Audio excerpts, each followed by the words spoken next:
Hello and welcome to this course on learning C# with .NET 5.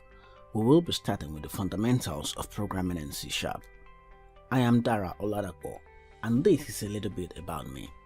I'm a programmer, I'm a cloud consultant, DevOps expert, automation advocate, and a saxophonist.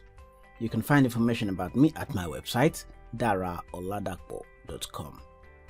This course will focus on the fundamentals of learning C# and will deal with the following topics: the .NET platform, creating your very first program in C#, data types and variables, making decisions in C#, statements and expressions, iterations in C#, arrays and collections, creating and calling your own methods, working with files, strings, date and time, classes, inheritance, namespaces and references, scopes and access modifiers, links in C#, handling exceptions, and then we'll have some very bonus content for you where we'll do a little bit of code practice together.